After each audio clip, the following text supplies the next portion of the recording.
AIUTUC Dharwad ಜಿಲ್ಲಾ ಸಮಿತಿ ವತಿಯಿಂದ 140ನೇ ಅಂತಾರಾಷ್ಟ್ರೀಯ ಕಾರ್ಮಿಕ ದಿನದ ಅಂಗವಾಗಿ ಕಲಾಭವನ ಮೈದಾನದಿಂದ ಕಾರ್ಮಿಕರ ಮೆರವಣಿಗೆ ಮತ್ತು ಸಾಹಿತ್ಯ ಭವನದಲ್ಲಿ ಸಭೆ ಕಾರ್ಯಕ್ರಮ ಹಮ್ಮಿಕೊಳ್ಳಲಾಯಿತು.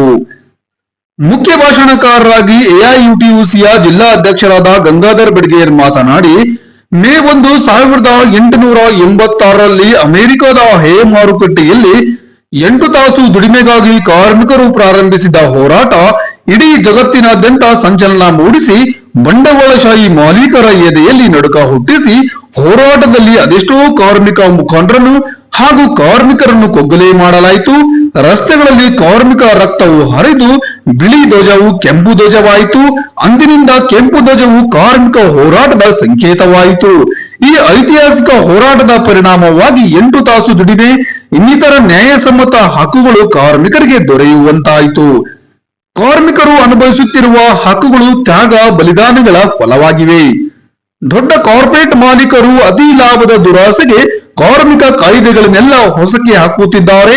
ವಾರದಲ್ಲಿ 48 ಗಂಟೆಯ ದುಡಿಮೆಯ ಬದಲಿಗೆ ಒಬ್ಬ ಕಾರ್ಪೊರೇಟ್ ಕಂಪನಿ ಮಾಲೀಕ 72 ಗಂಟೆ ಕೆಲಸ ಮಾಡಿ ಅಂದರೆ ಮತ್ತೊಬ್ಬ 90 ಗಂಟೆ ಕೆಲಸ ಮಾಡಿ ಎಂದು ಕಾರ್ಮಿಕರಿಗೆ ಉಪದೇಶ ಮಾಡುತ್ತಿದ್ದಾರೆ.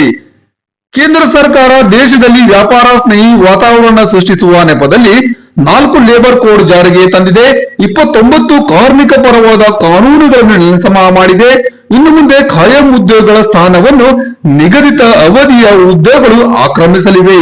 ಲೇಬರ್ ಕೋಡ್ ಹೆಸರಲ್ಲಿ ಕಾರ್ಮಿಕ ಸಂಘಟನೆ ಹಾಗೂ ಪ್ರಜಾತಾಂತ್ರಿಕ ಹಕ್ಕುಗಳನ್ನು ದಮನ ಮಾಡುತ್ತಾ ಹೋರಾಟದ ಧ್ವನಿ ಹತ್ತಿಕ್ಕಲಾಗುತ್ತಿದೆ.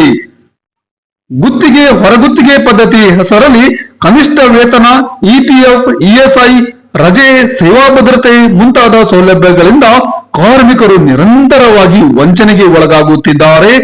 ದುಬಾರಿ ಬೆಲೆ ಏರಿಕೆಯ ಇಂದಿನ ದಿನಗಳಲ್ಲಿ 5 ವರ್ಷಕ್ಕೊಮ್ಮೆ ಪರಿಷ್ಕರಣೆ ಮಾಡಬೇಕಾಗಿದ್ದ ಕನಿಷ್ಠ ವೇತನ 8 ವರ್ಷ ಕಳೆದರೂ ರಾಜ್ಯ ಸರ್ಕಾರ ಜಾರಿ ಮಾಡಿಲ್ಲ. ಸ್ಕೀಮ್ ಅಡಿಯಲ್ಲಿ ಕೆಲಸ ಮಾಡುವ ಆಶಾ, ಅಂಗನವಾಡಿ ಹಾಗೂ ಬಿಸಿಯೂಟ ಕಾರ್ಯಕರ್ತೆಯರನ್ನು ಸರ್ಕಾರಿ ನೌಕರರೆಂದು ಪರಿಗಣಿಸುವುದು ದೂರದ ಮಾತು. ಕನಿಷ್ಠ ಪಕ್ಷ ಅವರನ್ನು ಕಾರ್ಮಿಕರೆಂದು ಪರಿಗಣಿಸಲು ಸರ್ಕಾರಗಳು ಸಿದ್ಧವಿಲ್ಲ. ಸಮಾಜದ ಸ್ವಾಸ್ಥ್ಯಕ್ಕೆ, ಮಹಿಳಾ ಮತ್ತು ಮಕ್ಕಳ ಆರೋಗ್ಯಕ್ಕಾಗಿ ದುಡಿಯುವ ಈ ಹೆಣ್ಣು ಮಕ್ಕಳ ಸಮೂಹಕ್ಕೆ ಸರ್ಕಾರವೇ ಶೋಷಕನಾಗಿದೆ. ಕೇಂದ್ರ, ರಾಜ್ಯ ಸರ್ಕಾರಗಳ ಈ ಕಾರ್ಮಿಕ ವಿರೋಧಿ ನೀತಿಗಳ ವಿರುದ್ಧ ಎಲ್ಲೆಡೆ ಕಾರ್ಮಿಕ ಹೋರಾಟಗಳು ಭುಗಿಲೇಳುತ್ತಿವೆ. ಕಾರ್ಯಕ್ರಮದ ಅಧ್ಯಕ್ಷತೆ ವಹಿಸಿ ಮಾತನಾಡಿದ ಭುವನಾ ಬಳ್ಳಾರಿ, ಐತಿಹಾಸಿಕ ಮೇ ದಿನಾಚರಣೆ ಪ್ರತಿ ವರ್ಷ ಕೇವಲ ಸಂಪ್ರದಾಯದಂತೆ ಆಚರಿಸಿದರೆ ಅದಕ್ಕೆ ಯಾವುದೇ ಅರ್ಥವಿರುವುದಿಲ್ಲ. ಬದಲಿಗೆ ಕಾರ್ಮಿಕ ಹಕ್ಕುಗಳ ಹರಣದ ವಿರುದ್ಧ, ಬಂಡವಾಳಶಾಹಿ ಪರ ನೀತಿಗಳ ವಿರುದ್ಧ ಹೋರಾಟಗಳನ್ನು ಮತ್ತಷ್ಟು ತೀವ್ರಗೊಳಿಸುವ ಸಂಕಲ್ಪ ದಿನವನ್ನಾಗಿ ಆಚರಿಸಬೇಕಿದೆ. ಗಡಿ, ಭಾಷೆ, ಜಾತಿ, ಧರ್ಮ ಇತ್ಯಾದಿ ವಿಭಜಕ ಶಕ್ತಿಗಳನ್ನು ಸೋಲಿಸಿ ಕಾರ್ಮಿಕರೆಲ್ಲರೂ ಒಂದಾಗಲು ಕಾರ್ಮಿಕ ವರ್ಗದ ಪ್ರಥಮ ಗುರುಗಳಾದ ಕಾರ್ಲ್ ಮಾರ್ಕ್ಸ್ ಹಾಗೂ ಫ್ರೆಡರಿಕ್ ಏಂಜಲ್ಸ್ ರವರು ನೀಡಿದ ಮೇ ದಿನದ ಕರೆಯಂತೆ ವಿಶ್ವದ ಕಾರ್ಮಿಕರೆಲ್ಲ ಒಂದಾಗಿ ಎದ್ದು ನಿಲ್ಲಬೇಕಿದೆ ಎಂದರು.